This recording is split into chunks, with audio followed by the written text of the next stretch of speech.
दोस्तों, इंडिया में कुछ गिने चुने ही जगह हैं जहां पर पावर प्लांट है, यानी जहां पर बिजली बनती है। पावर प्लांट में दोस्तों 11,000 वोल्ट का ही बिजली बनती है, लेकिन पावर प्लांट से कंज्यूमर के घर बहुत दूर होता है और ये दूरी 50 किलोमीटर से 250 किलोमीटर कोई भी हो सकता है। तो अगर पावर प्लांट में बनी 11,000 वोल्ट को इतनी दूर कंज्यूमर्स के घर तक पहुंचाना पड़ा तो घर तक आते आते ये वोल्टेज इतना ड्रॉप कर जाएगा कि इसमें कुछ भी काम नहीं होगा। इसलिए दोस्तों इस 11,000 वोल्ट को ट्रांसफार्मर की मदद से बहुत हाई किया जाता है और उसे टावर की मदद से एक जगह से दूसरी जगह तक ले जाया जाता है। इसको दोस्तों ट्रांसमिशन लाइन कहते हैं। आप बाहर बहुत जगह पर देखे होंगे कि बड़ा बड़ा टावर पर मोटा मोटा तार लगा हुआ होता है, तो उसे ट्रांसमिशन लाइन कहते हैं। लेकिन इतना हाई वोल्टेज को तो कंज्यूमर्स को डायरेक्ट नहीं दिया जा सकता, तो अब बात आता है उस हाई वोल्टेज को कम करके कंज्यूमर्स तक सही वोल्टेज को पहुंचाने का। इसके लिए ज़रूरत होती है पावर डिस्ट्रीब्यूशन की। पावर डिस्ट्रीब्यूशन के लिए एक स्टेप डाउन डिस्ट्रीब्यूशन सबस्टेशन की ज़रूरत होती है। तो आज हम इसी डिस्ट्रीब्यूशन सबस्टेशन के बारे में डिटेल्स में जानेंगे। यहाँ पर क्या क्या इक्विपमेंट लगा हुआ है, उनका नाम क्या है, कैसे सबस्टेशन से आपके घरों तक बिजली पहुंचती है, ये सारे चीज़ जानेंगे इस वीडियो में। तो चलिए शुरू करते हैं आज का ये वीडियो। दोस्तों वीडियो थोड़ा बड़ा है, तो अगर आप अंत तक देखिएगा तो आशा करते हैं आपको बहुत कुछ जानने को मिलेगा। तो ये एक 33/11 kV सबस्टेशन है। यहाँ 33 kV का इनकमिंग होता है और 11 kV का आउटगोइंग। ये देखिए, ये 33 kV का इनकमिंग लाइन है और इसके प्रोटेक्शन के लिए यहाँ पर 3 एलए यानी लाइटनिंग अरेस्टर दिया गया है। ये एलए वज्रपात से लाइन को बचाता है। इसके बाद एक 33 kV आइसोलेटर दिया गया है। अगर सबस्टेशन के स्विच यार्ड में कुछ काम करना पड़े तब इस आइसोलेटर को काटकर पावर को आउट किया जाता है। आइसोलेटर के बाद ड्रॉपर की मदद से इसे सीटी यानी करंट ट्रांसफार्मर के साथ जोड़ा जाता है। दोस्तों सभी सबस्टेशन का डायग्राम लगभग एक ही होता है, तो यहाँ क्या क्या लगाया गया है देखिए। दोस्तों आप शायद जानते हो कि सीटी को लाइन में सीरीज में लगाया जाता है, यानी इसके एक साइड में पावर घुसता है और दूसरे साइड से निकलता है। दोस्तों सीटी यहाँ पर 2 तरह का काम करता है, पहला मेजरमेंट का काम और दूसरा प्रोटेक्शन का। सबस्टेशन में इनकमिंग करंट कितना है ये नापना इस सीटी का काम है। जैसे इसका सीटी रेशियो है 1000/5, यानी अगर 1000 एम्पियर का इनकमिंग करंट है तो ये सीटी उसको 5 एम्पियर दिखाएगा। एम्पियर जब घट जाती है तो हम आसानी से उसे नॉर्मल एमीटर की मदद से मेज़र कर पाते हैं, नहीं तो इतना हाई एम्पियर को नापना बहुत ही मुश्किल होता है। इसका दूसरा काम है दोस्तों प्रोटेक्शन। जब भी इस लाइन में कोई फॉल्ट के कारण हाई एम्पियर फ्लो करेगा तो ये सीटी VCB का रिले को ऑपरेट करके ब्रेकर को ट्रिप करा देगा, क्योंकि इस सीटी से एक लाइन मीटर को जाता है और दूसरा रिले तक। VCB ट्रिप होने पर कोई एक्सीडेंट होने से बच जाता है। यहाँ देखिए दोस्तों, यहाँ से लाइन 22 बार से होकर आगे जा रहा है और यहाँ एक और मेजरिंग इंस्ट्रूमेंट लगी हुई है। इसका नाम है दोस्तों PT यानी पोटेंशियल ट्रांसफार्मर। ये PT सबस्टेशन में इनकमिंग वोल्टेज को नापता है। सबस्टेशन में 33,000 का वोल्टेज ठीक ठाक आ रहा है कि नहीं, ये मेजर करना इस PT का काम है।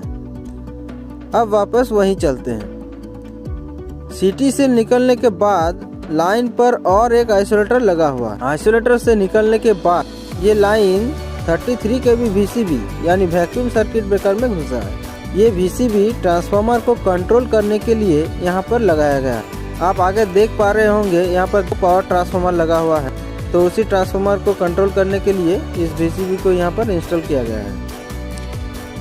अगर ट्रांसफार्मर का पावर ऑफ करना पड़े तो इस VCB को ऑफ करना पड़ेगा।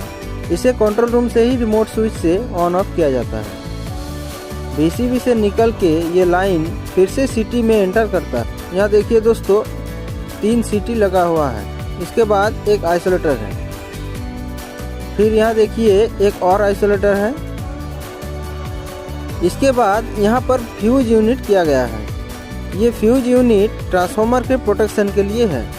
फ्यूज यूनिट के बाद यहाँ और 3 एलए हैं। ये एलए ट्रांसफार्मर को लाइटनिंग से बचाने के लिए लगाया गया है। यानी ये एलए ट्रांसफार्मर के प्रोटेक्शन के लिए लगाया गया है। इसके बाद ये 33 kV का लाइन घुसता है पावर ट्रांसफार्मर के प्राइमरी साइड में।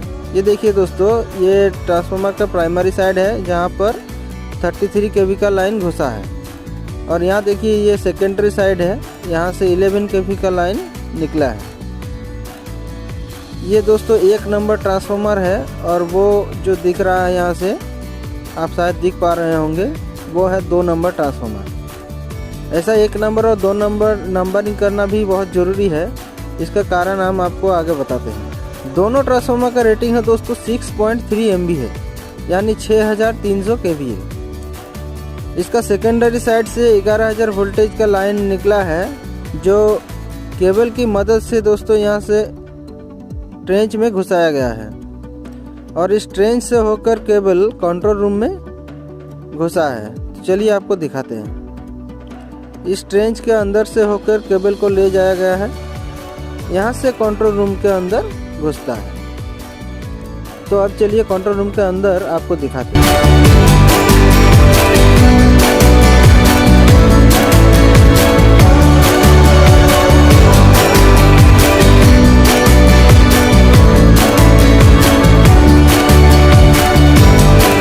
ये देखिए इसके नीचे ट्रेंच है। इसके बाद इस ट्रेंच से होकर अंदर आ रहा है।